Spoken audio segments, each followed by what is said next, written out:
Coming up in this episode, Halifax Panthers are looking to impress IMG in their 150th year. 2 rugby league friendlies were played out on Boxing Day. Here's Wakefield's fans. And is this man's departure from Panthers all but secure? All confirmed?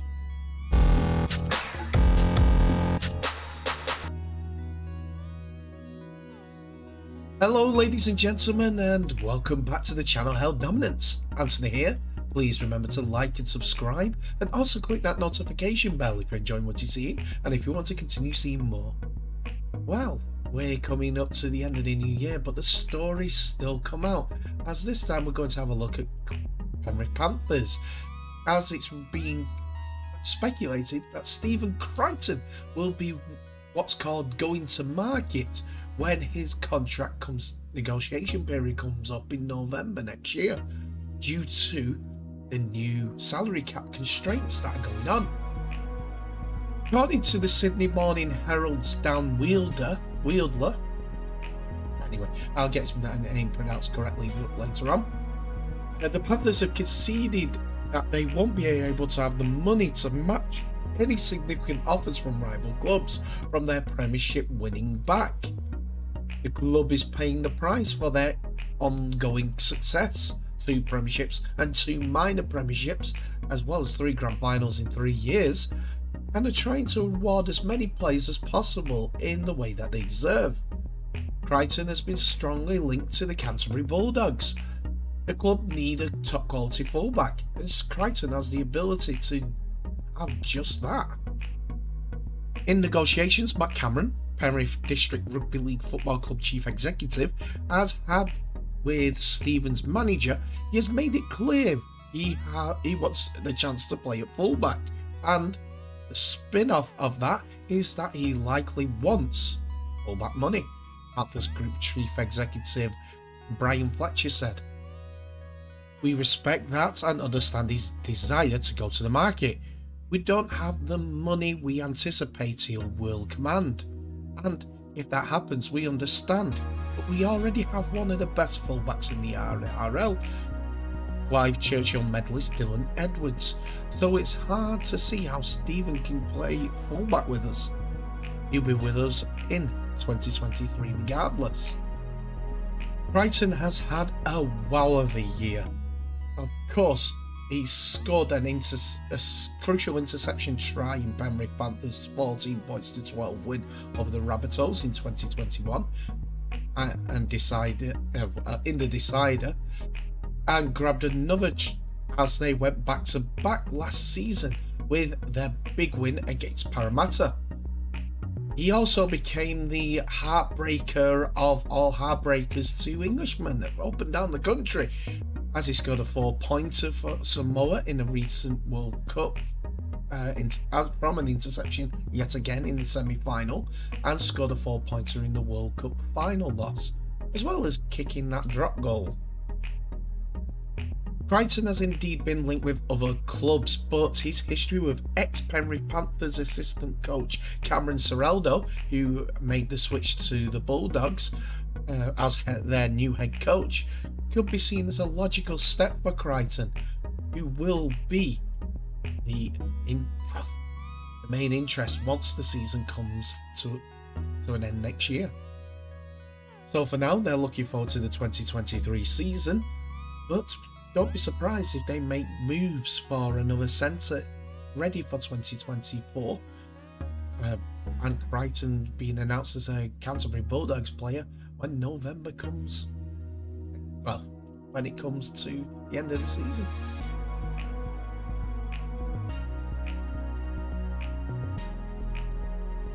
As yesterday was Boxing Day, the RFL usually has some friendly games on Boxing Day, because historically there have been some fantastic Boxing Day games.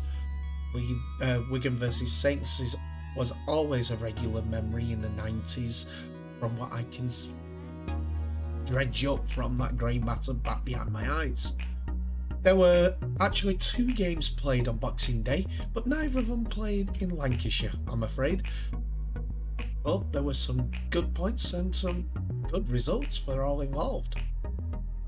First of all, there was a Super League friendly at Headingley where Wakefield came out 38 points to 20 victors over Leeds Rhinos in front of a bumper crowd for this festive period.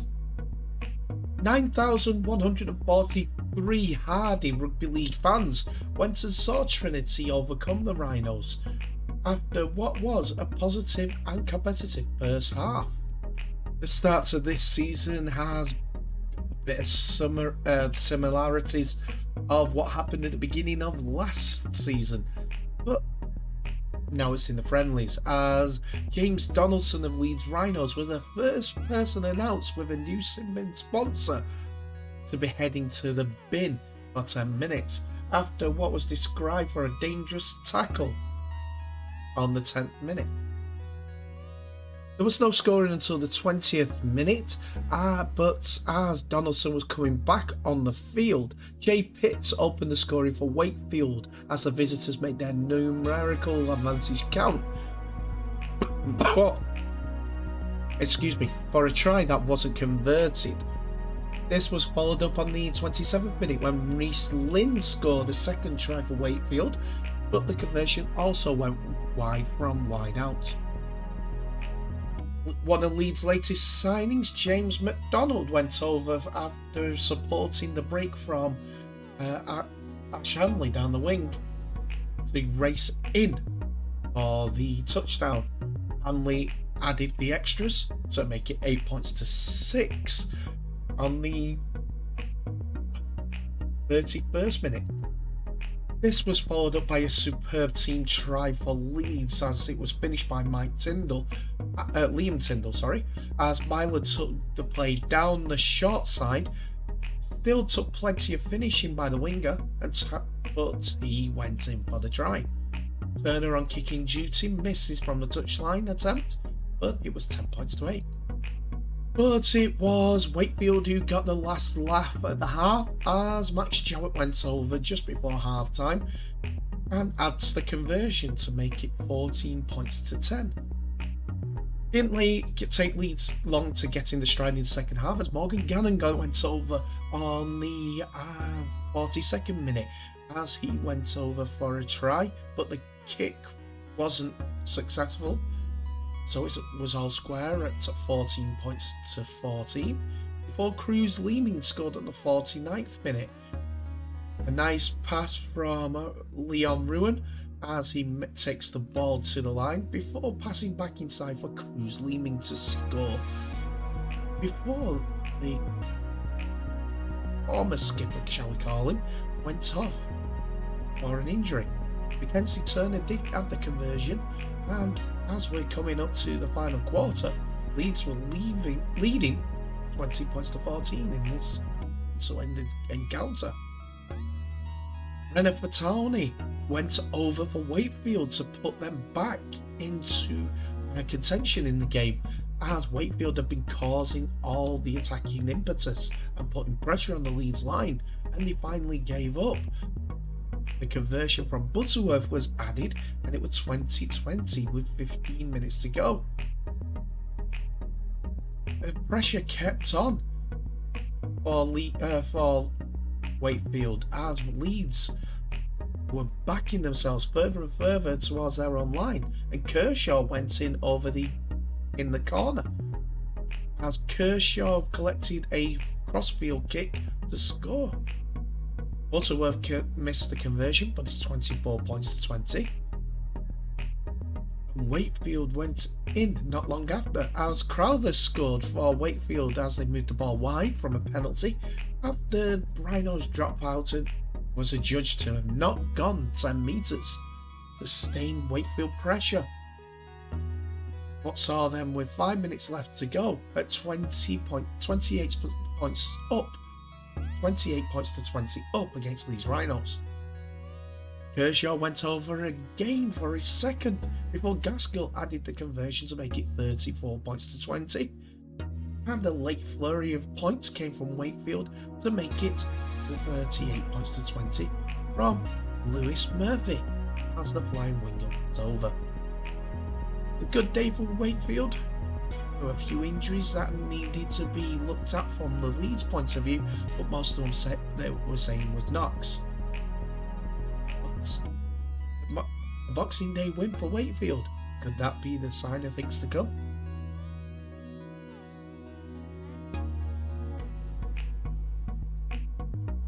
In the second game that was played on Boxing Day, saw Batley Bulldogs face Dewsbury Rams, which saw a crowd of 2,132 go to the Fox's Biscuit Stadium for the they call it the Spinners Fishery Boxing Day Challenge between the two, as these local rivals put on a show. The game ran out to 32 points to 22 victory, which saw Batley Bulldogs stretch away, but Dewsbury coming back close towards the end. First half try for Ben White was the opening score for Batley Bulldogs, as they were trailing 4 points to 10 in the first half at half time, before Josh Hodson, Tom Lillycorop, Jonathan Campbell, Dale Morton and Niall Flynn all went over for tries. Josh Woods missed it from his 2 attempts before Dale Morton kicked 4 from 4 for the 32 points. Tries in the first half from Matthew Garside and Oliver Greensmith, and then second half tries from Lewis Carr and Callum Turner, which saw Kurt Turner kicking 3 from 4, gave Dewsbury their 22 points in the game. It turned out to be a good hit up for both sides, as Batley Bulldog will be looking to one better, hopefully, for their side 2023 from the £1 million game final against the Centurions Leopards, as they know now, from 2022. While Dewsbury, with Liam Finn in the hot seat, will be looking to bounce back from relegation from the Championship in 2022 as they take on the 10-team tournament in League One.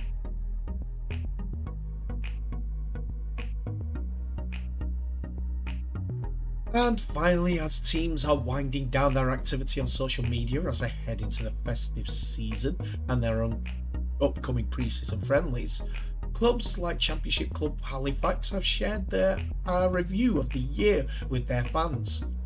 Halifax head into 2023 as one of the potential runners for the upcoming season, having finished the 2022 season in 3rd place before losing in the playoffs. They'll be competing in a very competitive division with plenty of sides recruiting well, but their board have offered a message of positivity for fans over the festive season. In a statement on the club's website, the side wished the fans a happy Christmas and posted the following. 2022 saw the team on the field continue to improve and finish in a very respectable league position. Simon Griggs, his backroom staff, and of course the players worked very hard to achieve this, and a heartfelt thank you goes out to all of you who sent us all from all of us involved in the club. Some great results and quality rugby over the season. Off the field, there was of course change of ownership at the back end of the year. As with any takeover, there was naturally some unforeseen challenges which the board have now been working through. Positive changes will be made to move the club forward in 2023, and there will be regular communication to all our fan base as the changes unfold. We do of course have a huge year next year with our 150th anniversary, and the focus group has been created and has some great ideas to deliver many different ways of celebrating for all age groups in 2023. Again, regular communication will unfold as the season progresses. The statement continued with a look forward for the year. There is also major change looming within the game itself, with the recruitment of IMG to partner the RFL in managing that change. We as a club have to be ready for that, and the club has to improve performances on and off the field to attract the highest future grading it can. And what they can see as positives when the IMG changes come in. Already having history at our club that is over 150 years old, running a men's, women's, wheelchair and academy team bodes well for us in the future. Much more work to do, but let's not forget Halifax Panthers are a well-respected club within the game and RFL circles. So 2023 will be an exciting year, and it will need all of us as one club working together both on and off the field.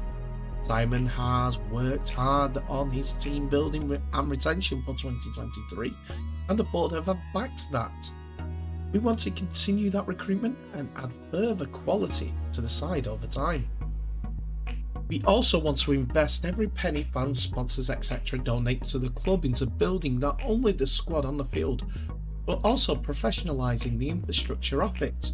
So rest assured, no matter how small your contribution, be it to watch the team, take up sponsorship opportunities, buy something from the club shop, that money goes directly back into the club to help build it, Simon's squad, and also run the club. Thank you for the support both previously and hopefully again in 2023. So enjoy your break and let's all come back excited and energised to take Halifax Panthers to the next level and beyond. Halifax is a decent sized town that, if they tap into the population and get them back into the stadium as rugby league fans, it could be one of those sleeping giants to go into that grading system and aim towards more a Super League level. The historic side are clearly intending to make their 150th year one of the best yet, as they aim to invest money provided by their faithful fan support, their sponsors, their backers, whoever, so that they can achieve their targets and dreams for 2023.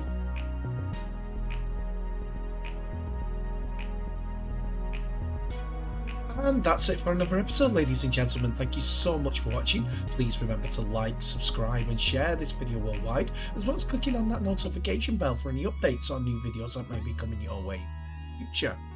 Tell me what your thoughts are on today's episode in the comment section below, as I'm always looking to grow the channel and listen to your feedback about how I can do that. There is a lot to go through in this episode with the stories that were covered today, but you guys, please keep asking me questions. I'll keep coming back to you with answers. I appreciate everyone who gets involved, really do. Don't be put off with other people's comments. We're hoping people stay respectful throughout the conversation. Anyway, thank you so much for watching. Please remember to share this video worldwide. I'll end the episode as I always do by wishing you all the very best. So please stay safe, and I'll see you in the next episode.